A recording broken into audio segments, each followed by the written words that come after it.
Hi guys, today we're going to be talking about the 1960s, a very complex and culturally relevant decade as well as politically relevant. A lot of things come from the 60s.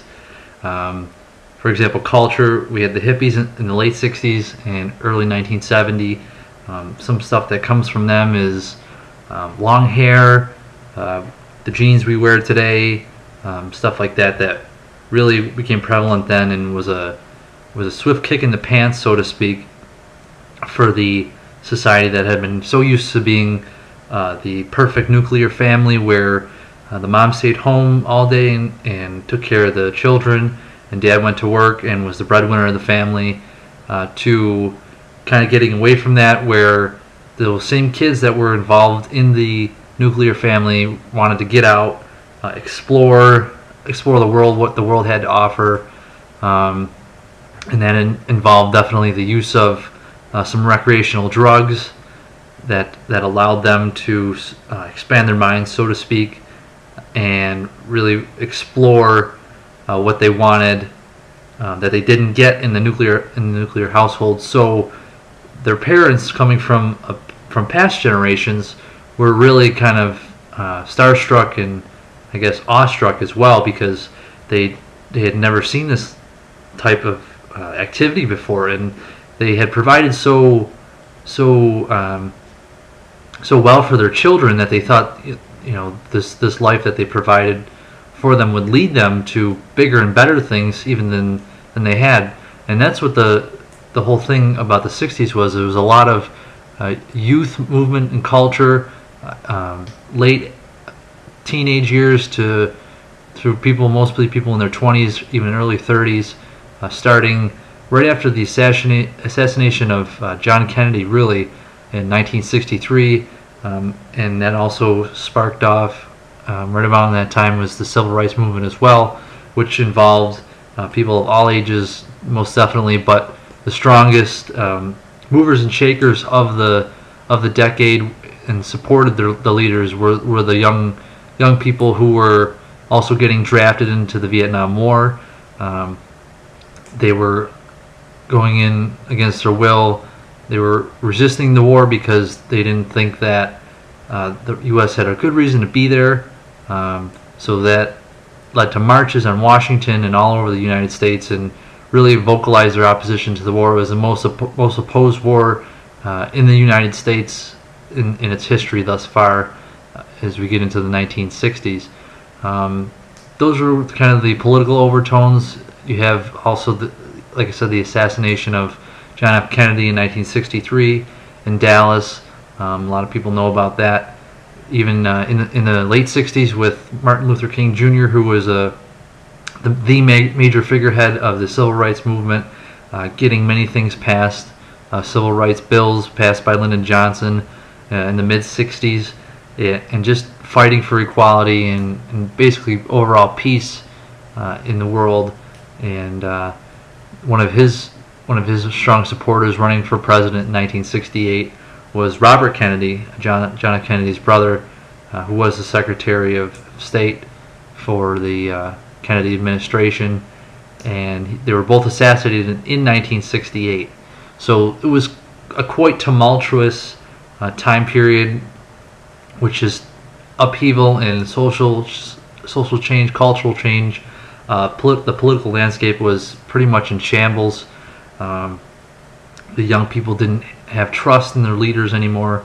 It was really kind of a turning point in America that just kind of said, "Hey, we're not going to take this anymore. This is how we want to live." And this movement, this hippie was really the culmination of that. They just created their own societies in which were very communal. People wanted to live as one, not individual people. Young people were a middle class, so they weren't poor, but they lived like they didn't have any money, and that's what really kind of made themselves a different society and almost a foreign nation in and of itself. So, and then you had the second part of the cultural movement, which was the music and arts and the media.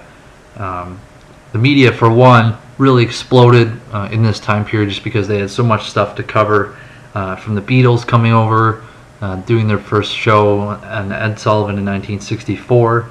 The Rolling Stones came over shortly thereafter, to less fanfare, but nonetheless it was people like Ed Sullivan and ABC News, NBC News, all the major news stations, CBS, that reached a lot of people and allowed them to see the race riots that were going on, and the freedom rides, and the hippie movements, and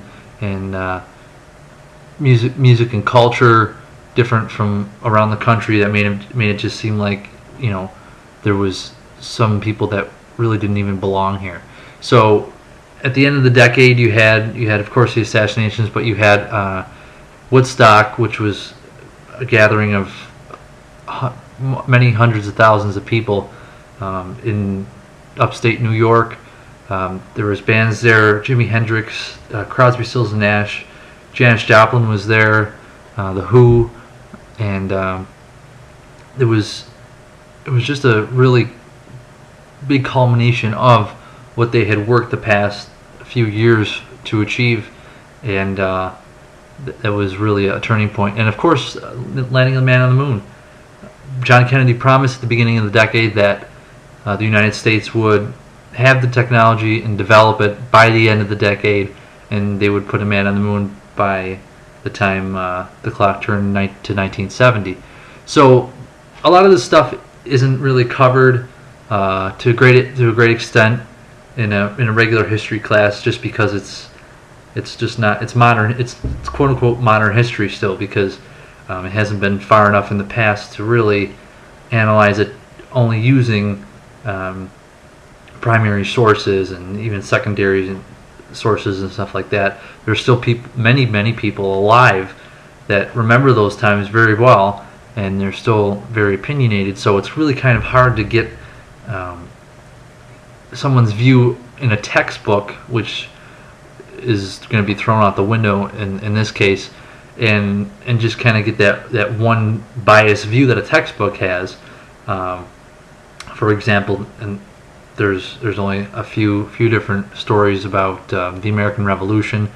It was Yorktown in 1781 was the end of the war. That's a consensus, but you don't really hear many people coming out and saying, well, you know, Washington didn't really make the British surrender there. So in this unit, we're going to delve deeper into some of the political and especially the cultural overtones of the decade. It's going to be filled with a lot of media. Like I said, it was very prevalent. Music, and just how people lived, and it's going to be sprinkled in with some political overtones that are actually covered in a history class, the Vietnam War, stuff like that, Civil Rights Act. So stay tuned. This is just the first rough cut of the lesson. It won't just be me talking at you for 8 to 10 minutes or whatever it is. There's going to be definitely some interactive stuff and things to look at.